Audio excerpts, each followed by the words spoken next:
How'd you get that dog to listen to you? I gave it a cookie. You always carry cookies around with you? No.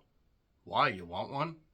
Babygirl comes to us from A24 and writer-director Helena Rain, who did Bodies, Bodies, Bodies, another terrific A24 movie, which certainly had quite the bit of splash of violence, along with some great comedy and social commentary. It also had Rachel Sennett and Amanda Stenberg and a bunch of other people. But this isn't about Bodies, Bodies, Bodies. This is about the latest entry in the ever-growing filmography of Helena Rain, where basically Nicole Kidman is a high-powered CEO, and it's an erotic thriller. Okay, you fucking sold me. Shut up, take my goddamn money. Seeing Nicole Kidman in an erotic thriller, being all sexy and Australian and everything. Who would want to see that? Me. I did. I wanted to see it. When I first saw the trailer, I wasn't so sure how to feel about it. I'm like, you know what? Nicole Kidman oozes not machismo because she's not Razor Ramon, because Nicole Kidman's career is alive and well. That's mean, that's so mean. But after seeing the remake of Nosferatu, or the reimagining, or whatever the fuck you want to call it, earlier on Christmas Day, I decided to close out this particular Christmas Day, 2024, by seeing Babygirl, because A24 put their name on the goddamn marquee. I will watch it. But Nicole Kidman cannot do it alone. Even though many people, never mind, let's move on from that. Let's just move on from that. I certainly wouldn't want, enough, seriously, enough.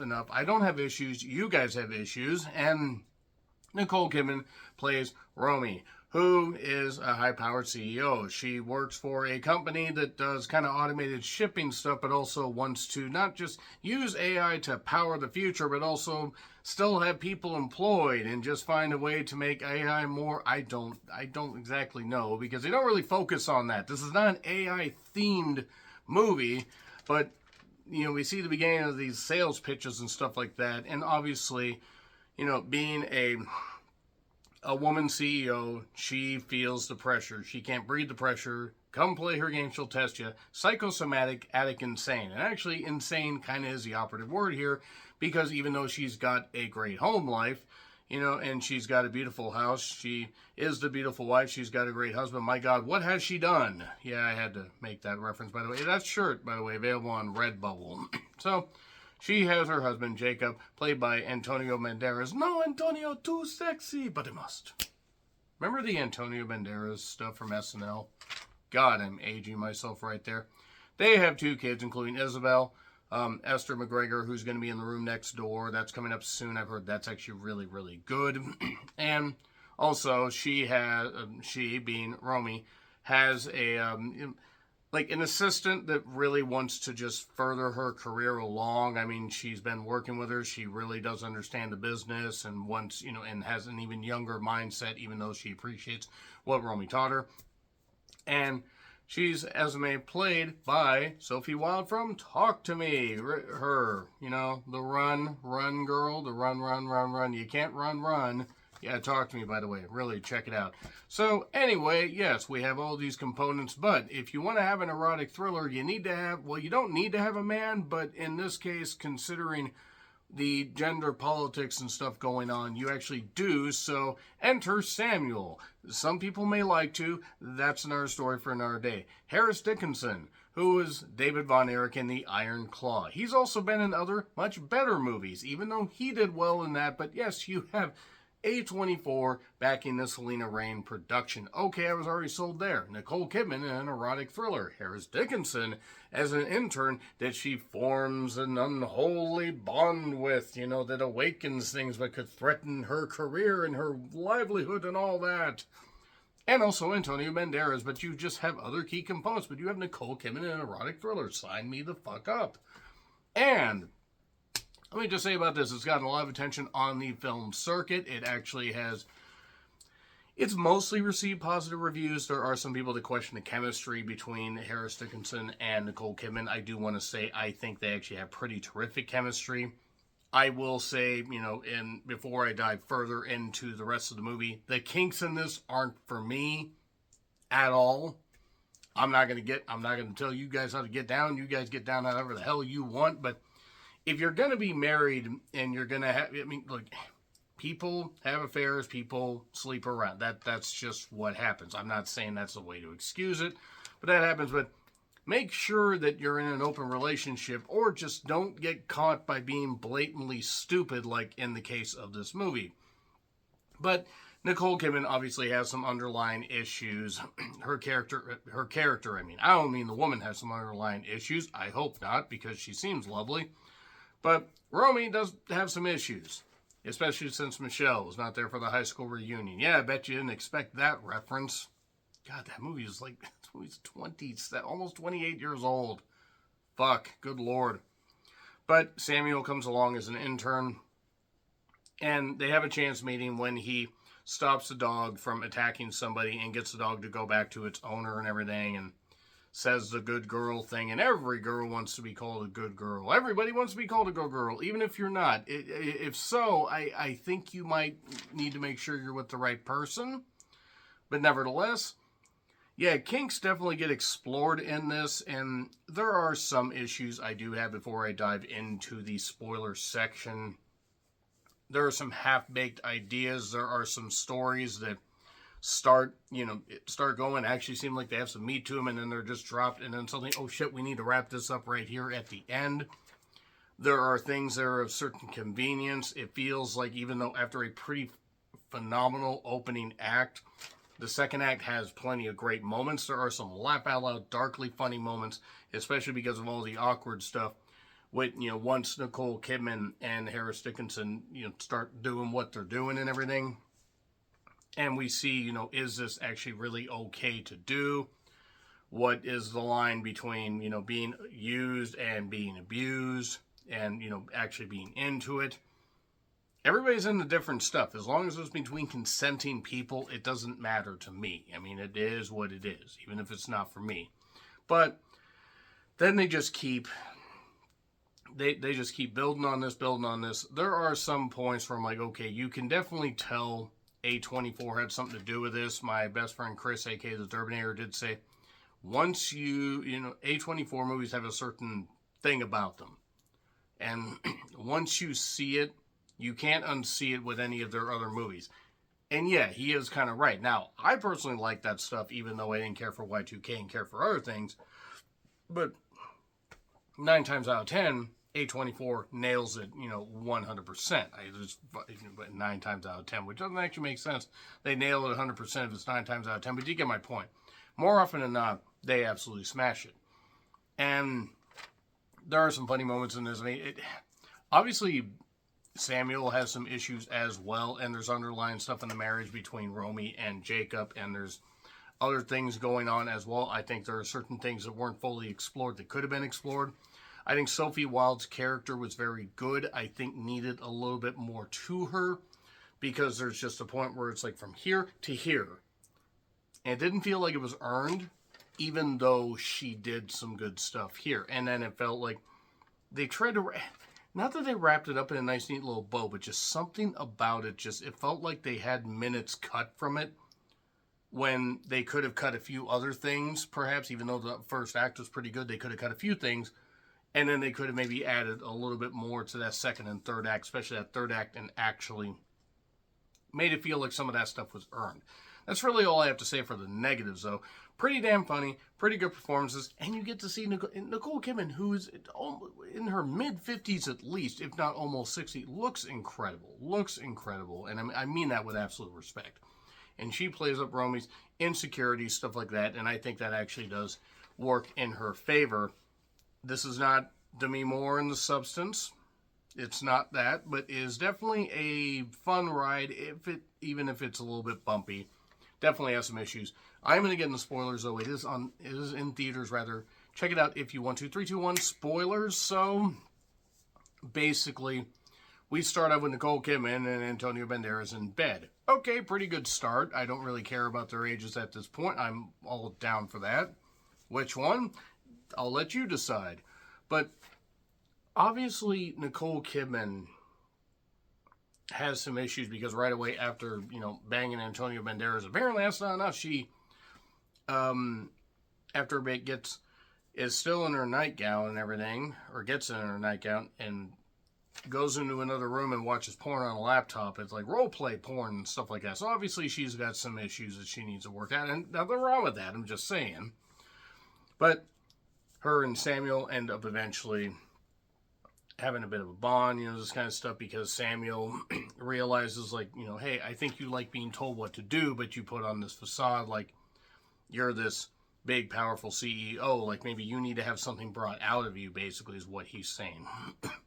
Esme, Sophie Wald, or Esme, I think it's Esme. Anyway, Sophie, well, I'm just going to say Sophie.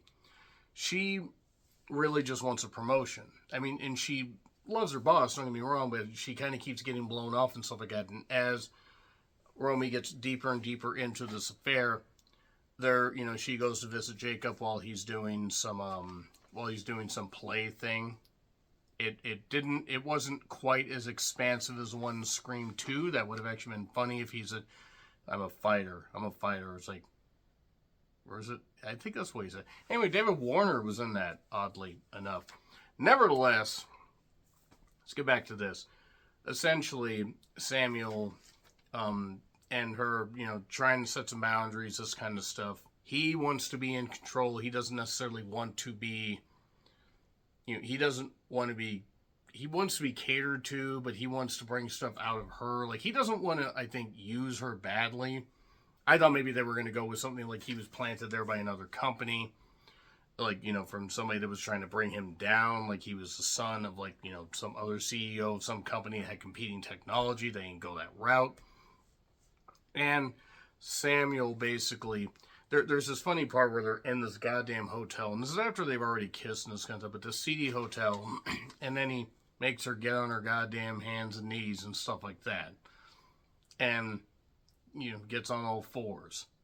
And then takes the candy out of his hands. And then has to spit it back up and this kind of stuff. And yeah, then they're doing the dog and the weird thing. And again, it's not for me. It's not as bad as Good Boy. Good Boy actually really, quite frankly, to me, like, that's stuff where you need to be put on a watch list. Because that just seems a little wrong.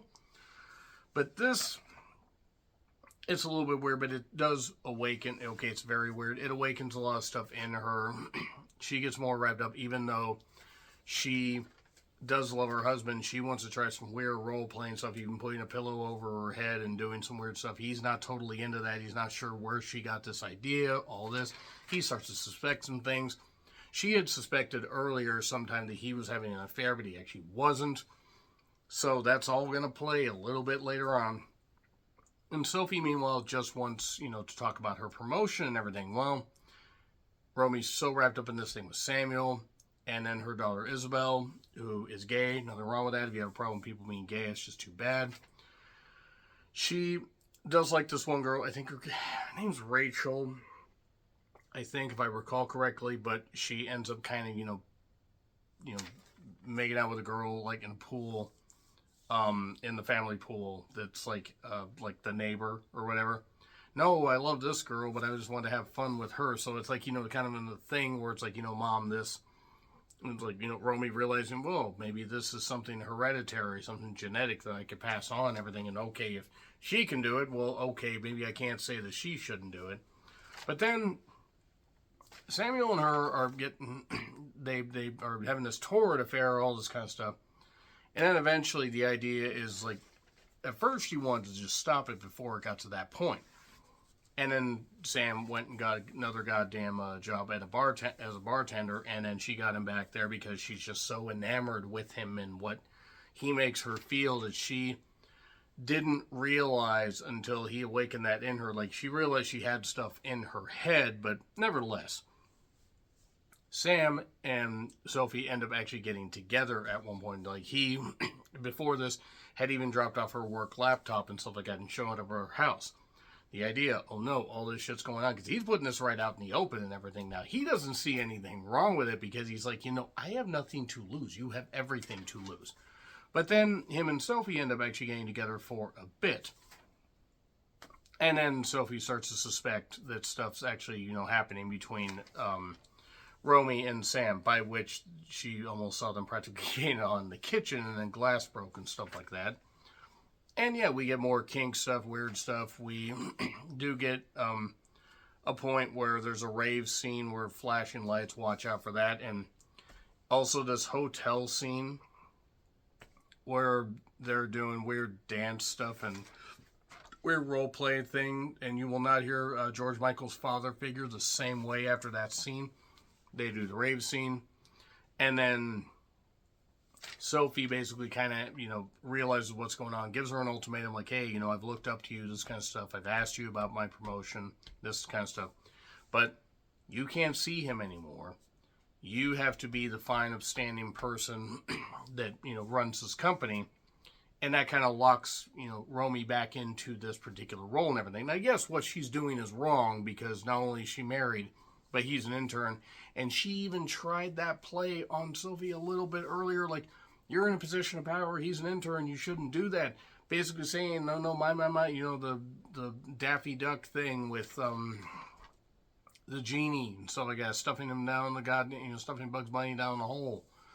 But what gets a little bit messy about this, though, is after that, Sophie basically stands up to her, finally reaching her breaking point. That's fine, but then it hard cuts a few things, and basically, Jacob realizes what the hell is going on because, Romy basically confesses to him that she did some stuff, but it was just one time. Well, it wasn't just one time, and then Samuel shows up. Samuel had shown up and actually had talked to the family before, so everything seemed cool.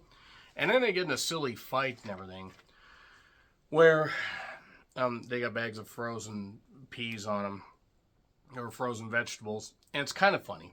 But then Jacob really starts having a panic attack when he realizes about, she used you to dominate over you and this kind of stuff, and he says, and Sam's like, no, it's not actually like that. It's just totally, it's totally different. That's like an old thing, and then he realizes it's reversed, that his wife did that, or his wife, was actually a subservient one, and he starts having a panic attack. Sam actually manages to calm him down with some breathing techniques and stuff like that. This is where things get a little bit jumpy. And then Samuel decides to basically eventually just leave his job. He goes to get a job at Kawasaki or something like that, or whatever. For whatever reason, this isn't working out. It's not fun for him anymore.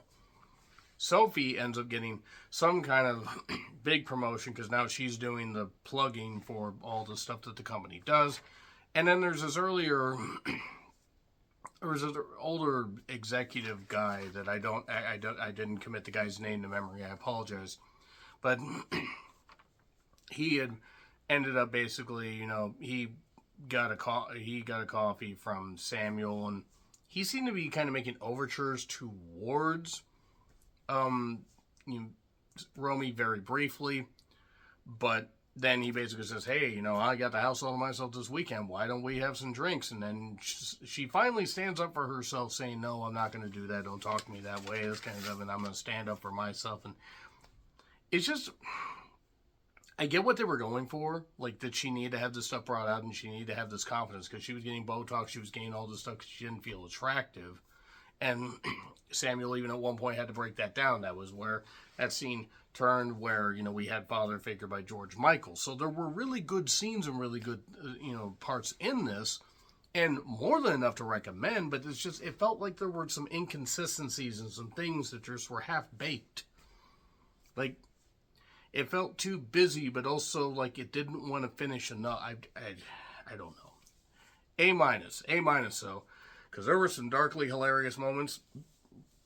And I had great fun with this. I don't know why I went so long, but I just wanted to talk about some of these things. So let me know your thoughts in the comments. Please like, share, subscribe. Twitter, Letterboxd, and Blue Sky handles in the description. I'm Charm Ritlin. I'll see you soon.